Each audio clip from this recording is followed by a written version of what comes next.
أهلاً بك في تطبيق عصافير. سنعرفك من خلال هذا الفيديو القصير على كيفية استخدامك للتطبيق لأول مرة. في بداية الأمر، تأكد أن لديك معلومات الدخول. قد تكون استلمتها من خلال الإيميل الترحيبي المرسل إليك من info@asafir.com أو من المعلم. يمكنك الضغط على رابط تحميل التطبيق من الإيميل أو زيارة asafir.com/app من متصفح الويب من الجهاز الذي تنوي تحميل التطبيق عليه. تأكد من تحميلك للتطبيق الصحيح، مدرسة عصافير ذي الخلفية البنفسجية اللون.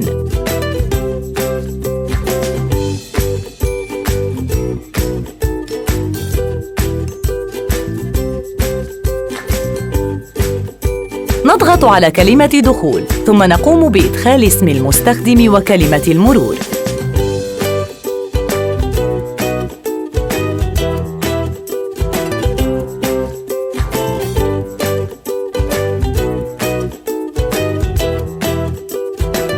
الآن عليك ملء بعض البيانات الأساسية للحساب. أولاً، قم بتحميل صورة واضحة للطالب حتى يتمكن المعلم من تمييزه.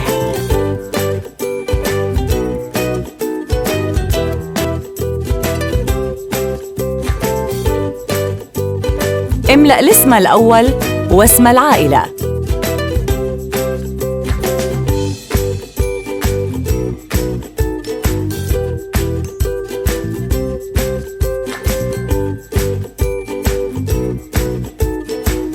ثم قم بإدخال رقم الموبايل أو البريد الإلكتروني الذي ترغب باستلام التنبيهات عليه.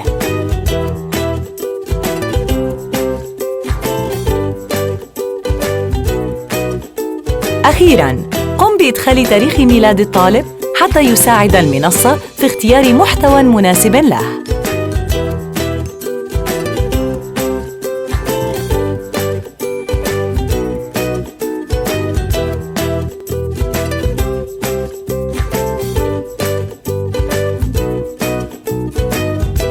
قم باختيار 3 مواضيع مفضلة لديك على الأقل، ثم اضغط زر تابع.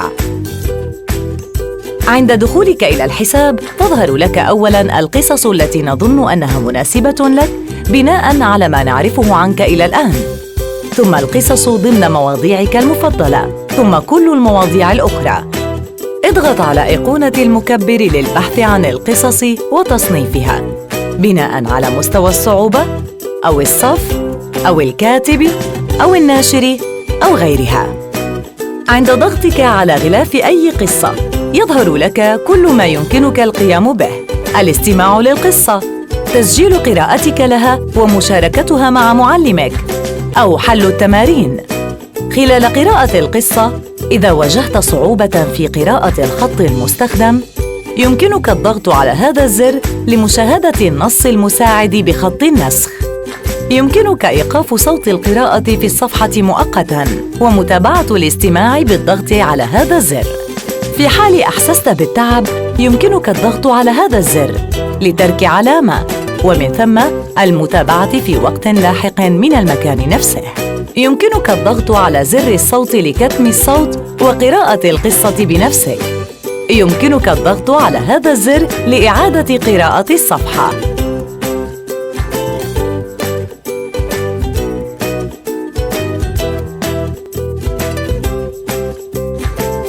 عند الانتهاء من قراءة القصة، ستظهر لك 3 أسئلة اختيار من متعدد لقياس مدى استيعابك للنص. من المهم أن تحاول الإجابة عن الأسئلة بنفسك لنستطيع تحديد مدى فهمك للنص واختيار قصص ماتعة لك ومناسبة لمستواك. بالضغط على الأيقونة الثانية في القائمة الجانبية، يمكنك مشاهدة دروس اللغة العربية عن طريق فيديوهات كرتونية ماتعة وحل التمارين المصاحبة لها. بالضغط على الأيقونة الثالثة في القائمة الجانبية، يمكنك مشاهدة المهام المطلوبة منك من قبل المعلم. قم بالضغط عليها لقراءتها وحل التمارين التي تليها لإنهاء المهام المطلوبة منك. كما يمكنك مشاهدة المهام المنجزة سابقاً بالضغط هنا.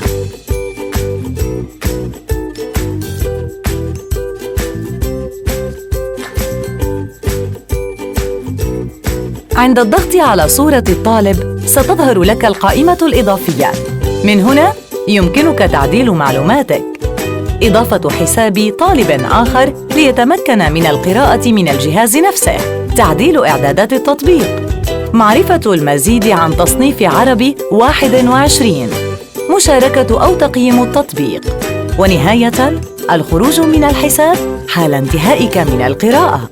إذا أردت الدخول إلى حسابك مرة أخرى، كل ما عليك فعله هو الضغط على صورة الطالب الذي يرغب في القراءة.